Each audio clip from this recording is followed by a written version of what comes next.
come sit down. And we're here. Our kibbutz is very unique in many ways, and I'll tell you about that. Understand that we are 850 meters up in the air, obviously on top of the mountains. Those of you who are decimally deficient as far as meters are concerned, it's 2,700 feet, virtually 3,000 feet up. These mountains are called the Mountains of Naphtali, from the tribe of Naphtali. And we are the second northern point in Israel. The northernmost point in Israel is down below between the trees here. You look out and you see the orchards, and then you see a bald hill with a big red and white antenna out there. All the buildings around that in a semicircle is the settlement of Metula. And that's Metula is the northernmost point in Israel. Metula is there since 1890. We're here since 1945. Now, let's have a little orientation so we know where we are in the world, where the rest of the world is in relation to us. North is that way. And north of us is Lebanon, Syria, Turkey, Russia, North Pole. Out there you see two mountain ranges, half right. The smaller one in the front is called Har Dov, Bear Mountain, and that's under Israel occupation since 1967. The big mountain in the back is that's a proper high mountain. Not 3 weeks ago there was still snow up there. That's called the Hermon, and that's in Syria. If you look on the horizon, there's a saddle-like thing on the bottom third, and you can see two, against the horizon, you can see two big antenna thingies. Yeah. The one on the left is Syria, the one on the right is Israel. That's the beginning of our Golan Heights. The Golan Heights are to the right, your right, that's east. And the Golan Heights is a plateau that goes on for thousands of kilometers, thousands of miles, eastward. It goes through Syria, Iraq, Iran, Afghanistan. Then there's the mountain range, and that's where Pakistan starts, Pakistan and India. 50 miles inland on the plateau is the capital city of Syria, Damascus. Here at Mizgavam, we are equal distance between Damascus and Haifa. And coincidentally, we are also equal distance between Tel Aviv on the coast and Beirut on the coast. So I always like to consider myself as living in the middle of the Middle East. So wherever I turn, it's the same distance. So we have north and east. South of us is behind us. I don't know where you people will be this evening, where Shabbat comes, or Mincha, but understand when you're here in the Galilee, you pray to the south, not to the east. The south is Jerusalem. We have Tzfat, then the Kinneret and Tveria, then Yerushalayim, then Eilat, the Red Sea, and East Africa. Somalia, Ethiopia, Tanzania, down to the South Pole. Here at Mizgavam, Egypt is not to our south, it's to the west, because of the way the Mediterranean is. From Tel Aviv, if you go south, you run into Egypt. From here, you go south, you don't run into Egypt. Egypt is west, southwest of us. So, north, east, south, west is out here. West of us we have Lebanon, Mediterranean, Europe, Italy, Greece, but then the Atlantic, and then America. Now, some of the unique features. Number one, this is the only place on the Israel-Lebanese border that has this panoramic view. That's one of the reasons you're brought here. Everywhere else we're either underneath them or we're blocked by other mountains and you can't see. This view is unique here. Because of that, we share our kibbutz with the army. All of this stuff here, and the cameras, and all sorts of things here, this is not for mobile telephone use.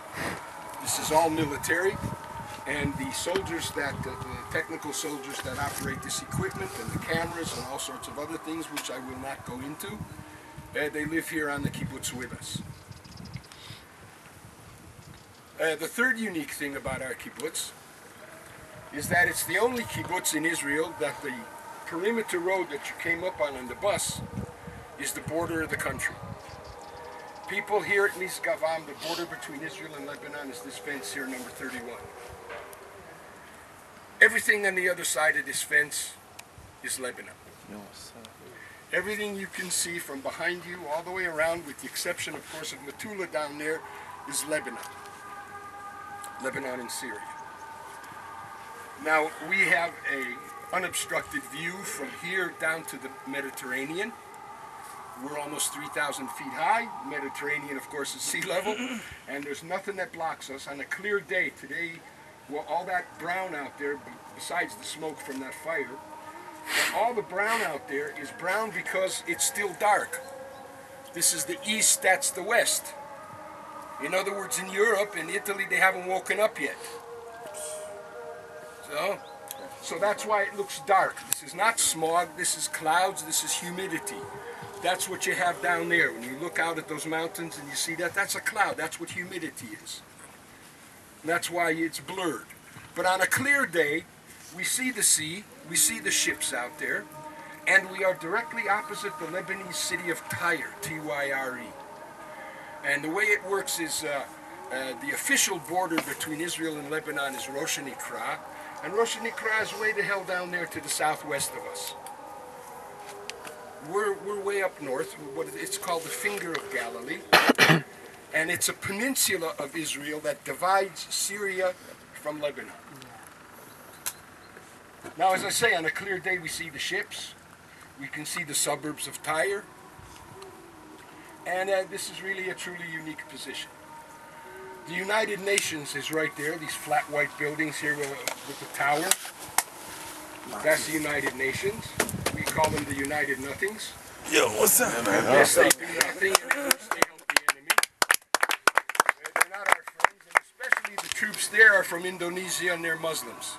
So what can you expect? The other UN position is where the smoke is over there on the white embankments, the white colored earth out there to the right of Metula. The troops there are from Spain. 2 years ago, 6 of them got blown up, so they sit very quietly, intimidated in their little camp, and they don't do anything either. We have nothing to do with the UN. Understand that this area is called South Lebanon. The Litani River is behind that middle village. You can see the gully. And that's a Litani River, and it flows out to the sea between Tyre and Sidon. And that's like 45 kilometers north of Rosh Nikra. But here it's only 8 kilometers away, 5 miles. Now, all of this area of South Lebanon is the home, it's the backyard, this is the power source of the Hezbollah. Everything in this part of the country belongs to the Hezbollah. There are no schools in Lebanon, in this area, only Hezbollah schools, no Lebanon schools. There are no Lebanese hospitals, only Hezbollah hospitals. They have their own radio and television, their own construction companies. Everybody here works for the Hezbollah or they don't live here. Understand this, there is no independence here. Everything belongs to the Hezbollah. Everything is run by the Hezbollah. Since 2006, at the end of the war, Israel insisted on a Lebanese presence, and so a brigade, 500 soldiers or so, of the Lebanese army is posted along here, and they have little tiny flags this big, and all the rest of the big flags, I'll show you later, all of these flags are the Hezbollah flag. Understand also that 80% of the Lebanese army is Shiite, and that's what the Hezbollah is, Shiite, as opposed to Sunnis. That's like Protestants and Catholics, and they don't like each other very much. Also, the Hezbollah has control of the Lebanese government with the power of veto and 9 ministers. far is it that way? What? Like the government? The government is in Beirut. How far is that from here? That's the same distance as Tel Aviv. It's about 150 miles. Understand that the Hezbollah controls Lebanon. The Lebanese government is ineffectual. It can do nothing without the permission of the Hezbollah. Therefore, the army, the Lebanese army, is in no position and can never fight against the Hezbollah. It's not going to happen. It's never happened. And so they're really an integral part of the Hezbollah. The Hezbollah plays games. Like last week, a week and a half ago, we had a little problem here in the north. You guys may have seen it on the television or read about it or heard about it. Understand that that was here. What? Oh, someone got killed. Lieutenant. Yeah, someone sniped. How far? Right here, right here, right here. It was down below. You see the white camera there? Yeah. Okay, now down below there was trees growing. Can you show us the that tree? were blocking the view of the camera. And so we notified the UN that we were going to cut those trees down, and they were in Israeli territory. And the UN since has verified that we did nothing wrong. The UN told the Lebanese. The Lebanese army came there, set up snipers, called for the, they said to stop, you know, provocation, you're provoking us, you're pissing us off, this is in Lebanon. In the meantime, the snipers took up position and they called for the commanding officer to come talk to them. As soon as he popped out, poof, they nailed him. Then they went after the tank. There's a tank down here. And they went after the tank with the RPGs, and so we bombed them a little bit, and we blew a nice hole in that house over there, but we didn't really get the snipers. And we burned all those fields down there, and we hit them up on the top, where the Lebanese army, along with the Hezbollah, that's their observation point, and their command center is in that village right behind there, and they got bombed as well. And so hopefully they'll sit quietly for another couple months. Who knows? Where on the mountain exactly was it? Pardon? Where on the mountain was the tree where the whole thing happened? It's down below. You're on a cliff. But this end is very steep. Some of you guys walked over when you left the bus. You walked over to the fence and you looked at this is a steep. We're up here on a virtually up on a cliff. People come up to this fence. They're not coming to have a picnic, and we don't ask them questions. Boom, and that's the end of it. If it's on UN, if it's on Israel territory, why do they have to notify UN to them to? Why do they have to notify UN to knock down the tree? Just to make sure, because the UN should know. Listen, we're trying to play the game nicely. Right. The fact that the UN tells the Yam and the army and the Lebanese army with the what's his name, with the permission of the Hezbollah, comes and sets up an ambush. What can you do? That's who we're living with. That's our neighbors. Understand, guys, in 2006 in the war, we were attacked all the time. We were bombed for 34 days. We had to evacuate the women and children from here. We were running around putting out fires all the time. This is a very strategic location, and these guys know about it. And we're zeroed in. They know how to shoot at us. That's, you know. Where was the war? The war was right here. That's the Saluki Valley. Bin Jabal and Maruna Ras are in the back there. All the fighting was in here. This is where it all happens. How far in? How many kilometers in? What in? Here? The fight. How far do these Israelis go? In the end, the last 2.5 days, they just went in a little bit. They went up to the Litani. And then they came back after 2.5 days. It wasn't, we were playing games with them. It wasn't a war. Understand, less than 10% of the Air Force was activated, and less than 5% of the army. So I don't know how Israel, the government, calls it a war. To me, is a misnomer. It wasn't a war, and it wasn't against Lebanon.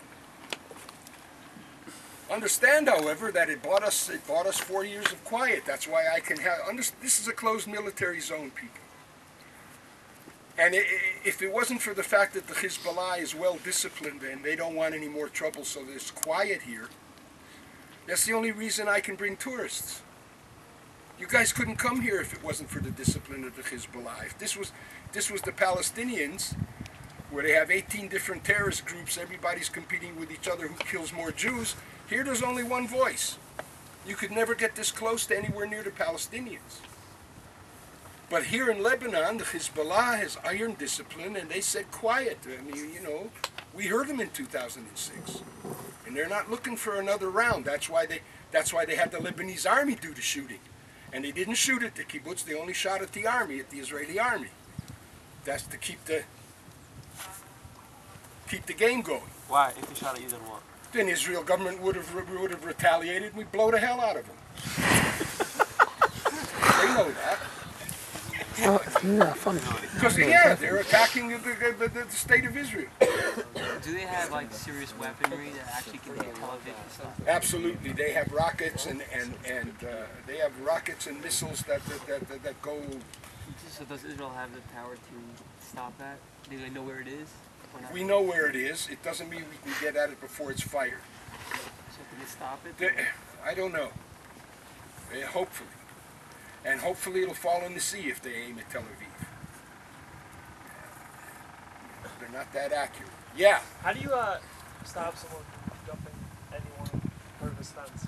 How do we stop them? First of all, it's watched all the time. There's cameras all over the place. There are also sensors on the other side of the fence. It's a double fence for those of anybody who noticed. It's a double fence with the Army patrol road in the middle. And there are sensors and sensor markers. Anybody touches that, boom, the Army's there in 2 minutes. And besides that, everybody in the kibbutz is armed, and there are soldiers here that are armed. He could come to the fence and he could get in, but he's not going to get home. You know? This is not a joke here. Yeah. Why wasn't the fact that they shot at an Israeli soldier considered act of war? That's a decision from the government. If you're asking me, there wouldn't be a building on a building. There wouldn't be a block on a block here if I was the king. This would be This would be an empty zone. I wouldn't let anybody live here if I was the king. But I'm not the king. And so that's a decision made by the Israeli government. We live in a democracy. The army does what they're told. And yeah.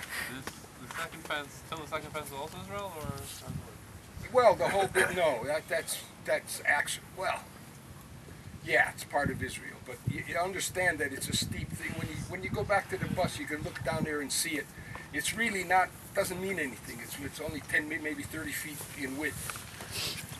And that's the border. I mean, when the UN puts a pencil mark, so this side here is this fence, and the other side of the pencil mark is the other fence. So Okay.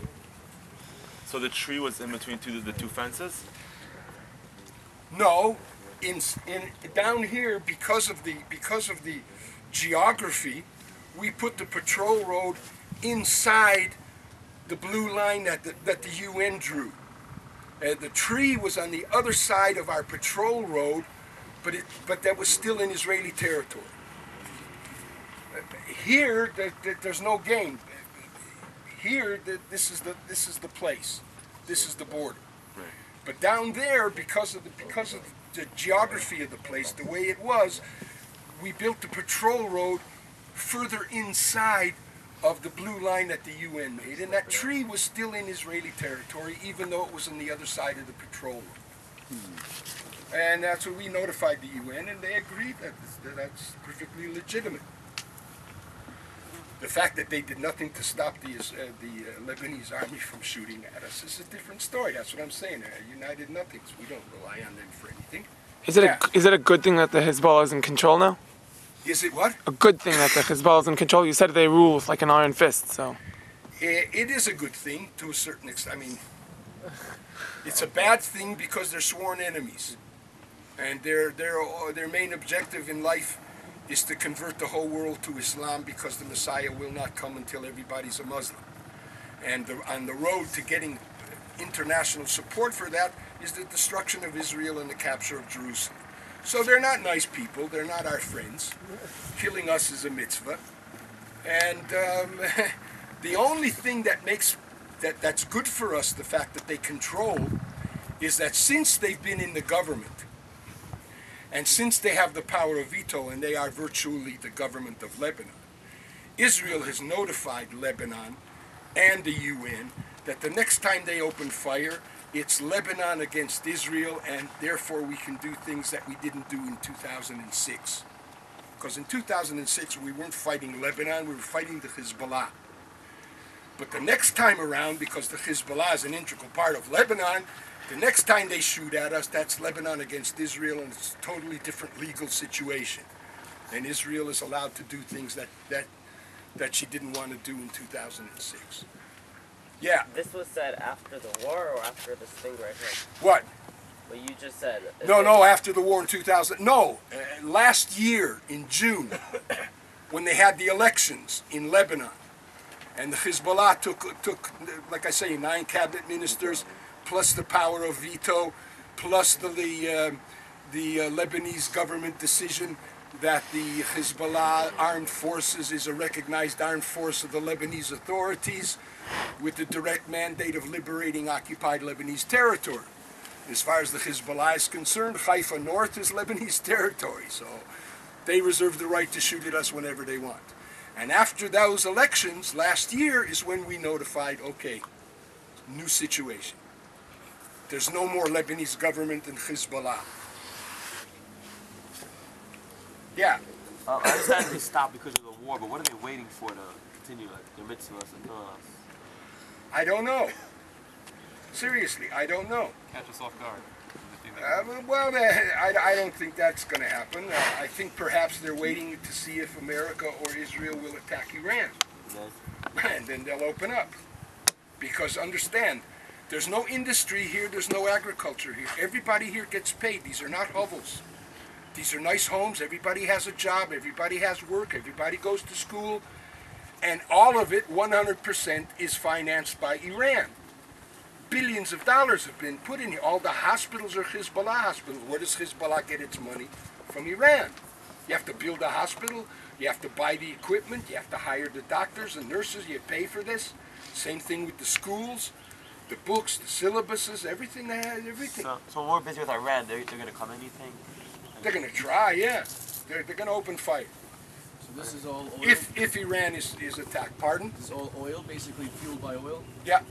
So every time you fill up your gas tank at home, you're paying for Hezbollah. So what about, like, if America went and, you know, turned everything into alternative fuels, would we just dry them out, more or less? I hope so. Yeah. Let them go back to eating sand and camels. Is that a military helicopter? No, that's a UN helicopter. You'll see it. It's white. That's what they do. Part of their nothing job. Twice a day, they send a helicopter patrol from Rosh Nikra, and it patrols along the border here. And on the outward side, they photograph the Lebanese side. And when they turn around and come back, like now, they photograph our side. So we should smile. You can see it out there in white. He'll be coming. Usually, it's a nice hot day and whatever. They'll have the door open. And there's a guy in there with a camera. For what? I wave at him all the time.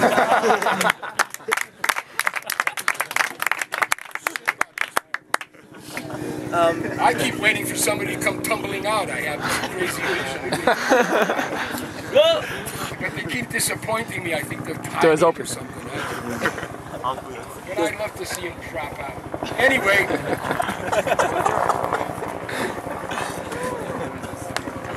Yeah. Always. Yeah. Does the Hezbollah think seen by the UN like we do? Does the Say Hezbollah Should we wave? seen by the UN as we do? Are you zooming in? Can you see the sorry. side? Hezbollah. See the guy? No, I can't see The it. UN. They also hate the UN. About the U.S.? The UN.